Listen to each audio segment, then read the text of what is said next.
दुनिया में दो चीजें कभी नहीं छुपती, एक सूरज की रोशनी और दूसरा इंसान की नीयत। रामपुर गांव के सेठ धनपत को अपनी तिजोरी पर इतना घमंड था कि वो जमीन पर पैर भी देख परख कर रखते थे, कहीं मिट्टी उनके जूतों को गंदा ना कर दे।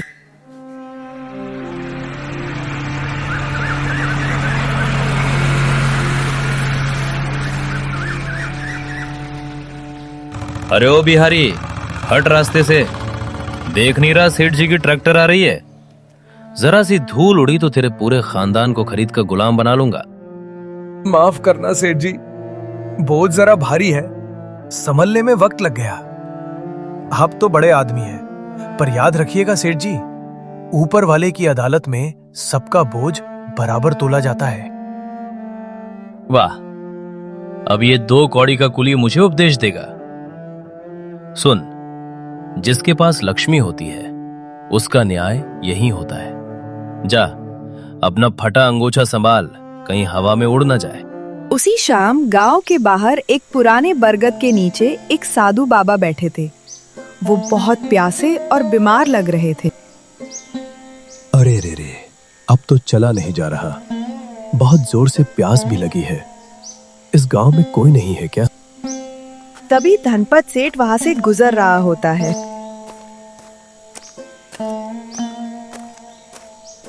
बेटा, थोड़ा पानी पिला दो, बड़ी प्यास लगी है।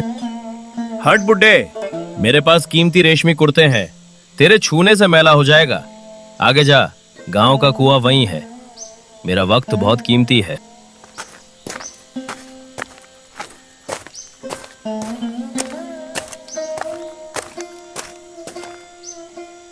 थोड़ी देर बाद बिहारी वहां से गुजरता है। उसके पास सिर्फ एक छोटी सी पानी की बोतल और अपनी मेहनत की कमाई के 2 रुपए थे। बाबा, आप तो बहुत बीमार लग रहे हैं, लीजिए पानी पीजिए। मेरे पास थोड़े चने हैं, आप ये खा लीजिए। बेटा, तूने खुद कुछ नहीं खाया और मुझे दे रहा है? बाबा, मेरी भूख तो फिर कभी मिट जाएगी, पर प्यासे को पानी ना मिले तो इंसानियत मर जाएगी।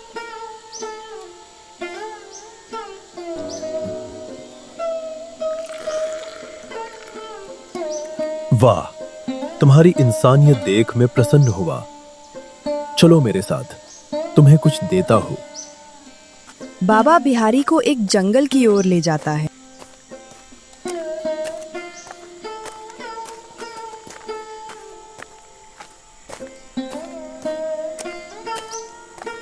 साधु बाबा मुस्कुराए। उन्होंने बिहारी को एक छोटी सी पत्थर की हाथ चक्की दी। बिहारी, ये चक्की ले जा। इसे जब तू चलाएगा तो इसमें से वो निकलेगा जो तेरे मन में होगा। पर याद रखना, इसका अनाज वही खा पाएगा जिसकी नीयत में खोट ना हो। बाबा, ये तो पत्थर है। चला कर देख बेटा। बिहारी उस चक्की को लेकर घर वापस की ओर चल दिया। बिहारी ने घर जाकर चक्की घुमाई, पर कुछ नहीं निकला। बिहारी ने घर फिर से चक्की घुमाई और मन में चावल का सोचा। चक्की से बेहतरीन बासमती चावल की धार बहने लगी। हो सकता है चमत्कार। फिर क्या, बिहारी ने पूरे गांव के गरीबों को खाना खिलाना शुरू कर दिया। कुछ दिन बाद जब ये खबर सेठ धनपत तक पहुंची तो उसके पेट में मरोड़ उठने लगी। एक कुली के पास जादुई चक्की? ये तो मेरी तिजोरी में होनी चाहिए। तभी से धनपत ने रात के अंधेरे में सिपाही को लेकर बिहारी के घर पहुंचता है।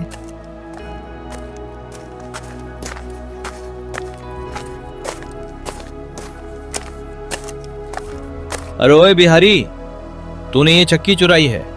ये सरकारी संपत्ति है, इसे मैं ले जा रहा हूं। सेठ जी, ये किसी की संपत्ति नहीं है, ये तो साधु बाबा का आशीर्वाद है। आप इसे संभाल नहीं पाएंगे। चुप कर सिपाही, उठाओ इसे।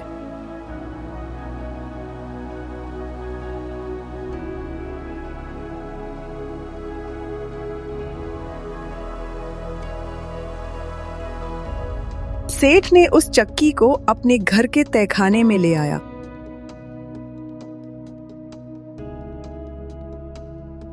हाँ, मैं सोना निकालूंगा और पूरा अमीर बन जाऊंगा। पर गांव में नमक की कमी है।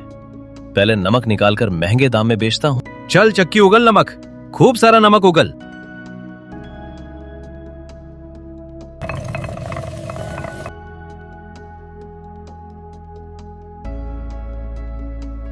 तभी चक्की से नमक निकलने लगा।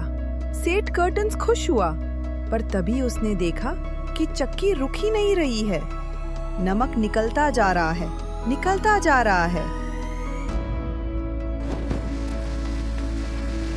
बचाओ बिहारी, कोई बचाओ, मेरा सारा सोना ले लो पर ये नमक रोको। तभी वहां बिहारी और वही साधु बाबा प्रकट हुए। साधु ने चक्की पर हाथ रखा और वो रुक गई। सेठ धनपत बाहर निकले, पर उनकी आंखों की रोशनी नमक की जलन से धुंधली हो चुकी थी और उनका सारा अहंकार मिट्टी या कहें नमक में मिल गया था। सेठ, चक्की ने वही दिया जो तूने मांगा था, पर तेरी नियत में व्यापार था, सेवा नहीं। अब ये चक्की सिर्फ बिहारी के पास रहेगी। सेठ तो हाथ की मैल है, पर पुण्य का कमाया हुआ एक दाना भी 7 जन्मों तक साथ देता है। उस दिन के बाद सेठ धनपत ने अपना आलीशान बंगला छोड़कर एक छोटी सी दुकान खोली और ईमानदारी से रहने लगा। और बिहारी ने उस चक्की से कभी खुद के लिए महल नहीं बनाया, बल्कि गांव में एक बहुत बड़ा अन्नपूर्णा भंडार खोला, जहां कोई भूखा नहीं सोता था। सीख: लालच का फल हमेशा नमकीन होता है और निस्वार्थ सेवा का फल अमृत।